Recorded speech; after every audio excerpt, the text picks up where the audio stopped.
everybody. Welcome to Quickie with Miss B. I'm Miss B. Today is Tuesday. Thanks again for joining us.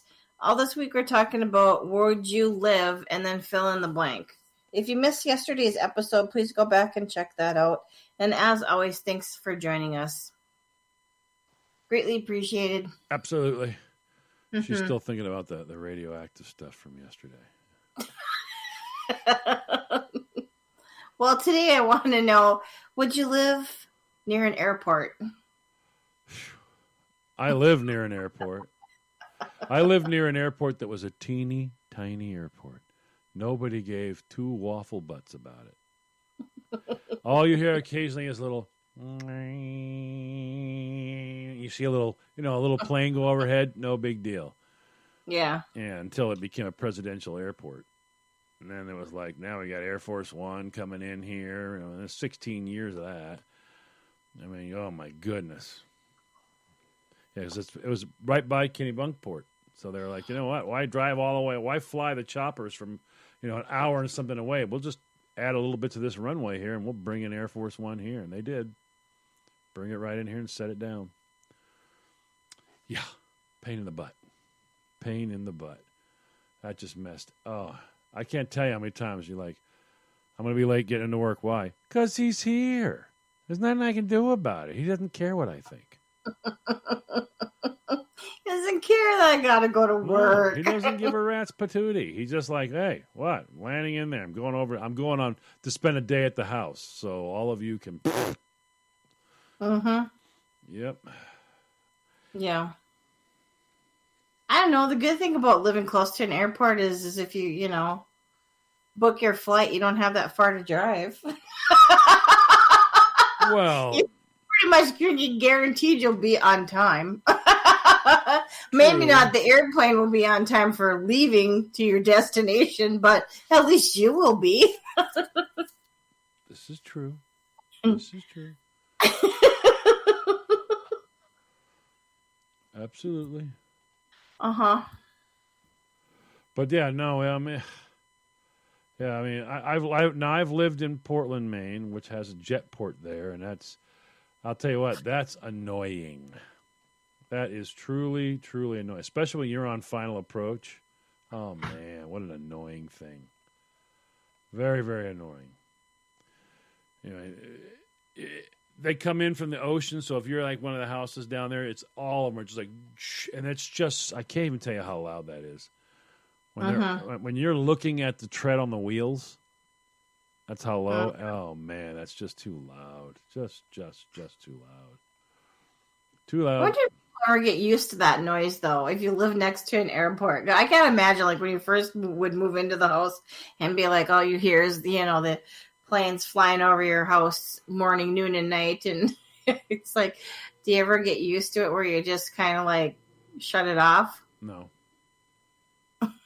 Nope. I'd be swearing a lot. I'd have to move. There's no way. Now it's like when I had a very short stint on a beach. Buddy wanted me to hang out at his place, take care of the critters and all that. He had told me it's wonderful and it used to be worth a lot of money, till they shifted the approach. Now it's not worth. He said literally the property value went down half. Uh-huh. So it's a beach property. It's worth half of what it used to be and it's no joke. Right at about 6 a.m. it begins. And it's like you're going to get 25 or 30 of those coming down for the day. And I mean, your hutch is like, everything's like, you're like, what in the world? Your whole house turns into a giant vibrator. It's literally, it's unbelievable. Some planes don't make that much. They just got a lot of whining noise as they're starting up. They have a third engine that slows them down. Well, the worst part is as soon as they touch down, then you hear that, and it goes in reverse. And you're like, you're hearing all that. It's like you're standing on the runway and you hear all of that. And you're like, man, that's annoying. That is so annoying. And then like 5 minutes goes by and you're like, oh, you got to be kidding me. Here comes another one. And if you can imagine, it's like till 11 at night. Every like half hour, here comes one. Can you imagine if they didn't have the area contained where they put the like luggage? I'm assuming it's in the bottom of the plane.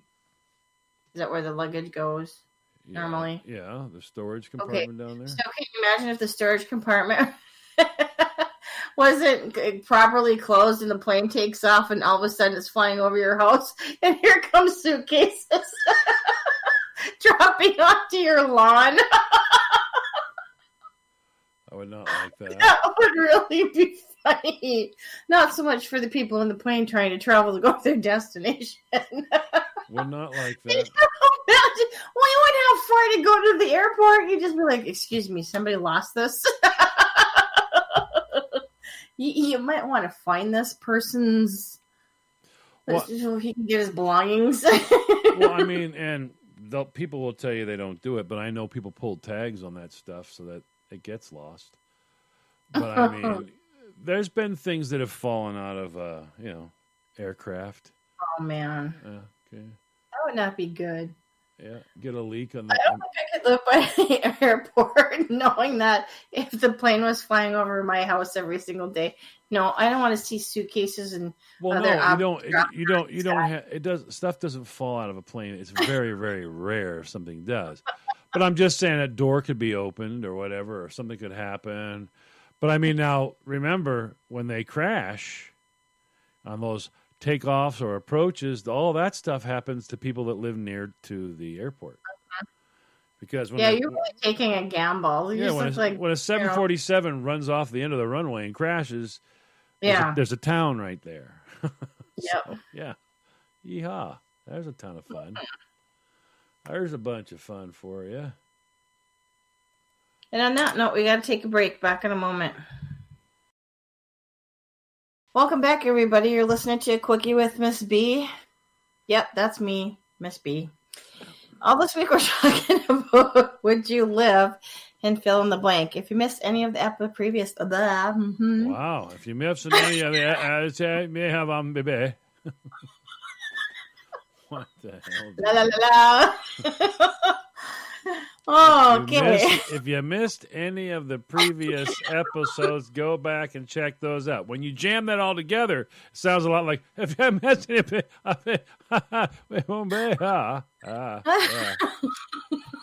wow. You need your own translator just so you know what you said. Well, you heard of speed reading? Well, hello, speed talking. The problem is the person who's reading it in your head, that little guy, he didn't take speed reading. He's like, what? I'm talking about tacos. What are you talking about? I thought we were talking. Okay, all right. Now I know why I sound stupid. Yeah, okay. Gotcha. Tacos, right? Okay. Yeah. Right, so now back to wherever you were when you forgot where you were and why you were. So, squirrel. Yeah. No, I don't think there was any. I think the squirrels are looking at you, going, disappointed.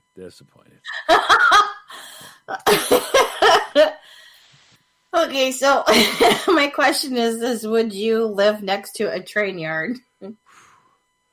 Now, I know my sister-in-law used to live next to a train yard, and I didn't know that. I didn't realize this because the very first time we went down to visit her and stay with her overnight, and hang out with her and my brother-in-law and my nieces, and I thought, oh, this will be fun.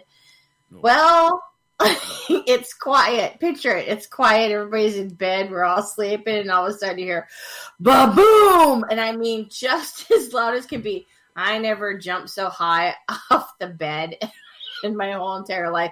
I thought something exploded. It's cars attaching together. Yeah. It's just attaching cars. Yeah. They need to make those more quiet. Well, you figure it's many, many tons backing up into another one that's many, many tons, but the one it's backing up into, it's not moving. So it hits it and goes boom, and then they're locked together, and you're like, what? And they go, oh, we only got 50 more to go. So you guys get some shit. And they do this all morning. Yeah, I've actually experienced this one before. For some reason, they feel this strange need to, everywhere they go inside their own facility, to blow that horn. You're like, what? You're like, oh, you got to be kidding me. I mean, it's unbelievable.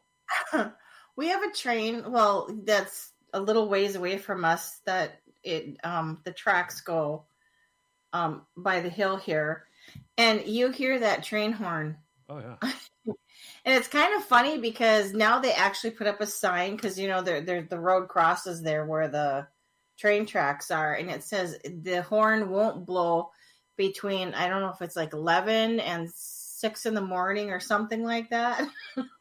Oh, so just be careful, like when you're crossing the road. But I can't imagine because there is houses that are right next to those railroad tracks. Oh yeah, they're probably a good maybe 100 feet away from the railroad tracks. It's got to be noisy as heck. Oh heck yeah, it's unbelievable. I can't even imagine it. All morning long. It's just that's all you hear. They need to come up with a better way to make that nice and quiet when they're hooking up their cars. You get up in the morning. Yep. And you're like, what exactly is that? And you're like, oh yeah, here it comes. You're like, what? Hey, and it's literally this loud. You're going, what in the heck is this? Oh, it's unbelievable. You're screaming, and it's like, oh, you have got to be kidding me. I'd be one of those people if I lived next to the railroad yard. I'd be up there in their faces at 6 o'clock in the morning going, do you have to be doing this now? But the crazy part is, I mean, it's everywhere they're going, and then there's like three of those three train cars that you're like, oh, come on. Yeah, but we're getting ready to cross. If we cross over here, we got to blow the horn. It's like, yeah, you're gonna cross, and they're gonna back up. And sometimes they go across it, they stop, but then they got to back up and grab another car, so they got to blow the horns going back up, and they back up for a little bit. And then you just hear that. Then you hear that idling. It's like these giant engines going. That goes on for like 4 hours, and then you're like, oh, come on. And then the vibrations. Oh, yeah. I would imagine if you're a house that's close to the train tracks, you're feeling the vibration of it all. You can vibrate right out of bed. Oh, yeah. Oh, 6 o'clock train came by. Time to get up. Let's go to work. I mean, it's unbelievable. But I mean, every morning you're like, how you doing? There's coffee at. What? The coffee? Huh? The coffee. Never mind. That's what you hear. And you're like, you have got to be kidding me, right? No, people. That is in. You can see it. It's right there in your backyard. You go, are you kidding me? Really? Eventually, you just become numb because at first you couldn't figure out how you got the five bedroom, 2-bath with 1.5 acres for $56,000. You couldn't figure that out. Now you know, and now that you bought it, you're like, I'm just going to sell the house. They go, well, little thing happened. What? It's called depreciation, fools. Yeah. It was worth $150 when I bought it. I managed to sell it to you for $59. Now it's worth about $30. And you know, and you understand why. Who in their right mind is going to go through that every day? Every day. All day. I mean, nope. You become numb. You just become numb. You have to. Yeah, you become numb. You know, I better get something out of this. You guys better, like, I don't know, buy me something. Let me go through some of these train cards and see if there's any tools in it or something. I better get something out of this.